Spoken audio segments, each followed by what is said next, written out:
모든 건 한순간에 무너졌다. 하늘건설과 AP그룹, 그리고 맘대로 집이 얽힌 인수전은 길고도 복잡했다. 서류가 오가고 회의가 이어지고 숫자와 조건이 사람의 표정을 대신하던 시간이 끝나자 남은 건 단 한 줄의 결과였다. 인수 실패. 그 뒤를 잇듯 퍼져나간 파장. 시장의 신뢰는 빠르게 식어갔고 채권단의 표정은 돌처럼 굳었다. 맘대로 집은 인수 실패 이후 경영난이 심화됐다. 그리고 결국 부도. 그 세 단어가 아침 뉴스 자막으로 포털 메인 화면으로 사람들의 입에서 입으로 옮겨다녔다. 누군가에게는 한 줄 뉴스였지만 누군가에게는 삶의 전부가 쓰러지는 소리였다. 이지혁은 책상 앞에 앉아 마지막 서류를 바라봤다. 사인 한 번이면 그는 모든 책임을 자신의 이름으로 떠안게 된다. 그가 오늘 여기까지 온 데에는 우연이 없었다. 남들이 보지 않는 곳에서 버티고 또 버틴 시간이 있었고 그 시간이 쌓여서 지금의 무게가 되었다. 그는 생각했다. 버틴다는 건 결국 혼자 의자를 끌어다 앉는 일이라고. 누구도 대신 앉아주지 않는다. 누구도 대신 서명해주지 않는다. 그는 펜을 들고 또박또박 사인을 했다. 정막 속에서 펜촉이 종이를 긁는 소리만 들렸다. 서명 직후 그는 은행과 투자사를 오갔다. 숫자는 무정했고 조건은 차가웠다. 그럼에도 그는 고개를 들었다. 가족의 집 일부를 담보로 제공한다는 결정을 내리는 데에는 오래 걸리지 않았다. 이상철, 김다정, 아버지와 어머니의 삶이 담긴 집. 그 집을 도장 하나로 위험에 올려놓는 일. 그는 숨을 길게 들이마셨다. 가끔은 최선이 가장 모난 선택으로 보일 때가 있다. 그는 알고 있었다. 오늘의 선택이 누군가에겐 무모함으로, 누군가에겐 책임으로 보인다는 것을. 집에서는 폭풍이 먼저 도착했다. 이상철은 서류를 보고 굳은 얼굴로 물었다. 내가 내 이름을 담보로 올렸다고. 목소리가 떨렸다.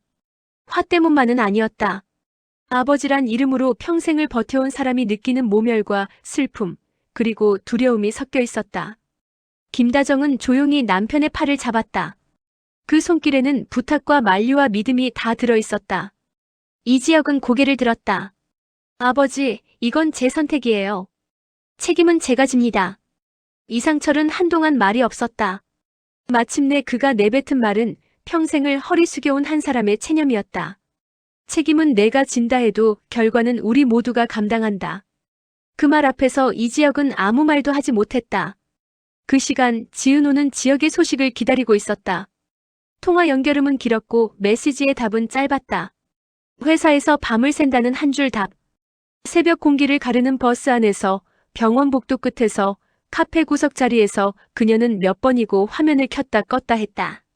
불안이 쌓이면 말이 줄어든다. 그녀는 알아차렸다. 이번에는 말로 풀 수 없는 일이라는 것을. 그래서 그녀는 움직이기로 했다. 기다리기만 하는 건 사랑이 아니라고 그는 오래전에 가르쳐준 적이 있었다. 그녀가 도착한 사무실은 비어 있었다. 의자들은 가지런히 밀려 있었고 컵 안의 커피는 이미 온기를 잃었다. 책상 위에 올려진 명함 한 장, 구겨진 회의 메모 몇 장, 전원이 꺼진 모니터. 사람의 온기 대신 정리된 흔적만 남은 자리에서 그녀는 낮게 중얼거렸다. 이게 정말 끝일까? 그때 누군가 지나가며 말했다. 대표님 새벽에 나가셨어요. 은행 다녀오신다고. 대표님이라는 호칭이 낯설게 느껴지지 않던 시간. 하지만 지금은 그 말이 유난히 멀게 들렸다. 대표라는 이름은 책임의 다른 말이기도 했다. 한편 박성재는 또 다른 자리에서 이 모든 사태를 바라보고 있었다. AP그룹 본부장인 그는 누구보다 빨리 상황의 심각성을 이해했다. 회의실의 공기는 늘 무겁다. 숫자와 리스크, 회수와 손실, 포지션과 책임. 그 단어들은 사람을 사람답지 않게 만든다. 그는 어머니 고성희 앞에서 말을 아끼다 결국 입을 열었다. 이건 형을 무너뜨리는 겁니다. 이렇게까지 해야 합니까? 고성희는 흔들리지 않았다. 세상은 먼저 손 내민 사람이 이긴다. 감정으로 지킬 수 있는 건 없다. 그녀의 세계에서 사람은 늘 전략의 일부였다. 성재는 말문이 막혔다. 어머니의 말이 틀렸다고 할 수 없어서가 아니다. 그 말이 너무 정확해서 그래서 더 아팠다. 밤이 내리던 공사 현장, 안전등만 몇 개 깜빡이는 그곳에서 두 남자가 마주 섰다. 성재가 먼저 말했다. 형, 정말 이렇게 끝내려는 거예요? 이지혁은 짧게 웃었다. 끝내야 새로운 시작이 있다. 희미한 조명이 그의 표정을 잠깐 비췄다가 사라졌다. 성재는 그 얼굴에서 체념과 다짐을 동시에 보았다. 우정은 가끔 아무것도 할 수 없는 자리를 가리킨다.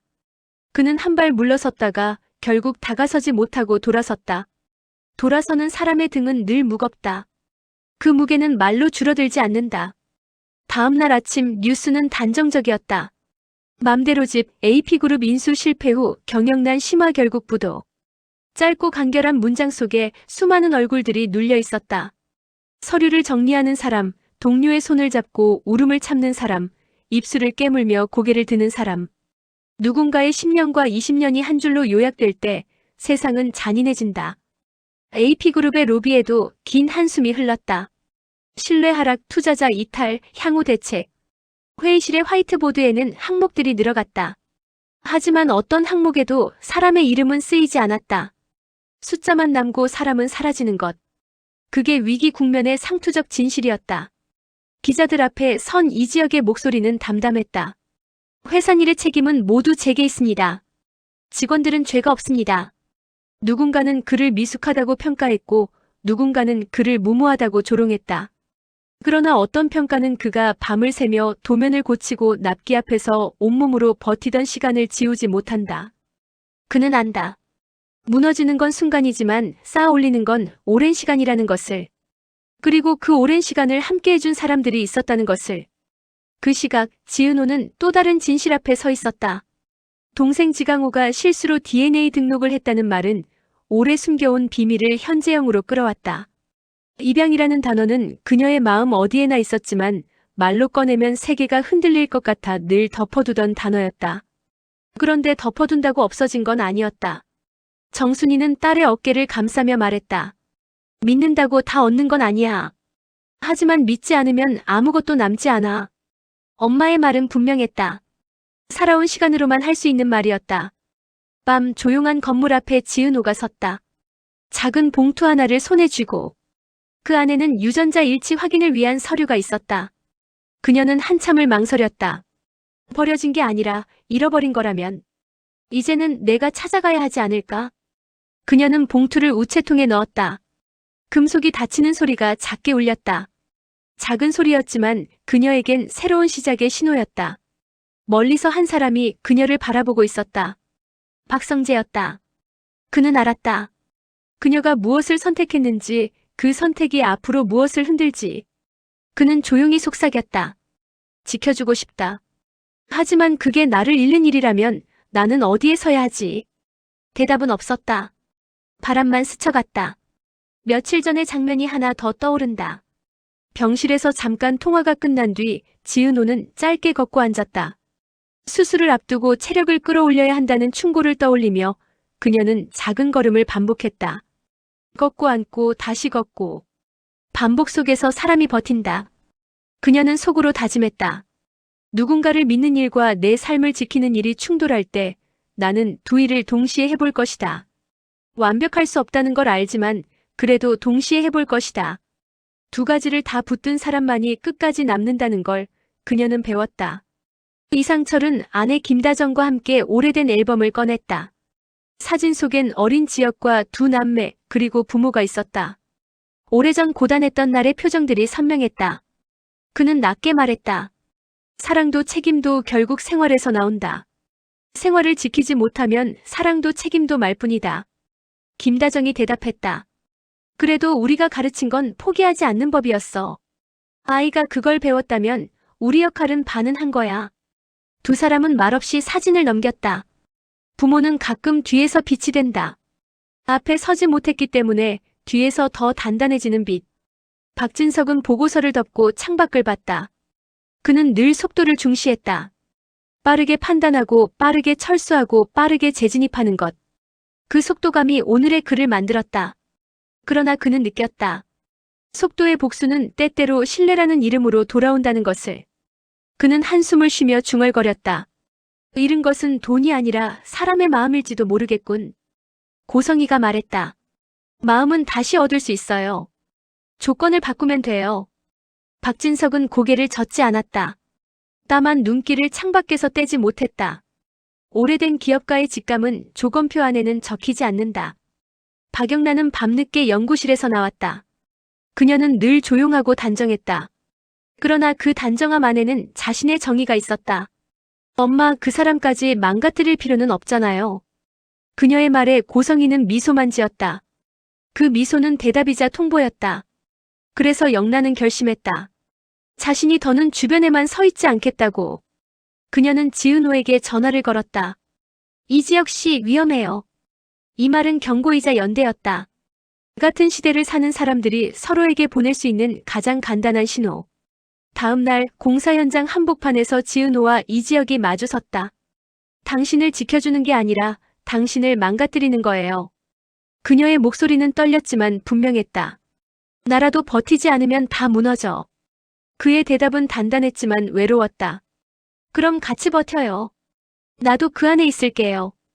그 말에 이지혁은 처음으로 한 걸음 물러섰다. 함께라는 단어는 때때로 현실을 바꾼다. 빗소리는 점점 거세졌고 두 사람의 손은 더 단단히 맞잡혔다. 언론은 부도를 말했고 사람들은 원인을 따졌다. 누군가는 경영 판단 미스라 했고 누군가는 외부의 방해 공작이라고 했다. 진실은 단 하나가 아니었다. 여러 개의 절반 진실이 겹쳐져서 하나의 결과를 만든다. 맘대로집 AP그룹 인수 실패 후 경영난 심화 결국 부도. 문장 속의 쉼표는 과정이고 말줄임표는 사람들의 한숨이었다. 그러나 그 끝의 단어 부도. 그 단어에도 끝만 있는 건 아니었다. 법정 관리와 구조 조정, 재건의 가능성. 숫자는 냉정했지만 미래가 사라진 것은 아니었다. 사람들은 각자의 방식으로 다음을 준비했다. 누군가는 이력서를 새로 쓰고 누군가는 거래처에 전화를 돌리고 누군가는 집으로 돌아가 아이의 숙제를 봐주었다. 삶은 늘 그렇게 계속됐다. 무너짐과 재건이 같은 시간 안에서 엇갈렸다. 화가 나고 서운하고 창피하고 두려운 마음이 교차했다. 그러나 아침은 또 왔다. 누구도 멈추지 못하는 속도로. 그날 밤 이지혁은 혼자 책상 앞에 앉았다. 서랍에서 작은 상자를 꺼냈다. 안에는 오래된 열쇠고리 하나와 바랜 메모 한 장이 들어있었다. 메모에는 짧은 문장이 적혀 있었다. 포기할 거면 시작하지도 마라. 그는 웃었다. 그 말이 얼마나 위험한 말인지 이제는 안다. 그럼에도 그는 그 문장을 접어 다시 상자에 넣었다. 시작과 포기의 간격을 누구보다 잘 아는 사람이 되었으니까. 전화가 울렸다. 화면에는 지은호라는 이름이 떴다. 그는 잠시 망설이다가 전화를 받았다. 괜찮아요? 그녀가 물었다. 그는 대답하지 못했다. 대신 길게 숨을 쉬었다. 숨을 쉬는 소리가 두 사람 사이를 채웠다. 말 대신 숨으로 이어지는 통화. 그건 때로 가장 솔직한 대화다. 그는 천천히 말했다. 괜찮아질 거야. 그녀가 대답했다. 같이요. 같이 괜찮아져요. 끊어진 뒤에도 한동안 그는 휴대폰을 내려놓지 못했다. 손에 남은 온기가 늦게 식었다. 지은호는 창가에 기대 섰다. 도시의 불빛이 흔들렸다. 그녀는 자기 자신과 약속했다. 과거를 마주하되 과거에 갇히지 않겠다고. 입양이라는 단어를 두려워하지 않겠다고. 버려진 게 아니라 잃어버린 거라면 나는 나를 찾는 일을 계속하겠다고. 그 약속은 누군가에게 증명하기 위한 것이 아니었다. 오직 자신에게 하는 맹세였다. 아침이 밝았다. 이상철은 출근 준비를 하는 척하며 아들의 방 앞에서 잠시 멈췄다. 문은 닫혀 있었지만 어젯밤 촉촉했던 공기가 아직 남아있는 듯했다. 그는 조용히 문 손잡이에 손을 얹었다가 떼었다. 말로 해결되지 않는 시간이 있다. 대신 등 뒤에서 버티는 시간이 있다. 그는 식탁으로 가서 신문을 펼쳤다. 부도라는 큰 제목이 눈에 들어왔다. 그가 신문을 접었다. 김다정이 커피를 내왔다. 눈빛이 말을 대신했다. 함께 밥을 먹고 함께 하루를 시작하는 일. 그 단순한 일이 집을 지킨다. 회사 로비에서 박성재는 직원들에게 고개를 숙였다. 미안합니다. 그 말은 그가 책임질 수 있는 최대치의 말이었다. 그가 돌아서자 뒤에서 작은 박수가 났다. 누군가가 용기를 냈고 누군가가 그 용기에 반응했다. 조직은 때때로 한 사람의 태도로 움직인다. 그는 엘리베이터 문이 닫히기 직전 고개를 들었다. 거울 속 자신의 눈빛이 낯설지 않았다. 그는 알았다. 오늘의 자신이 어제의 자신과 다르다는 것을. 연구실에서 박영란은 노트를 덮었다.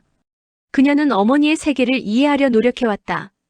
동시에 그 세계에 끌려가지 않기 위해서 노력해왔다.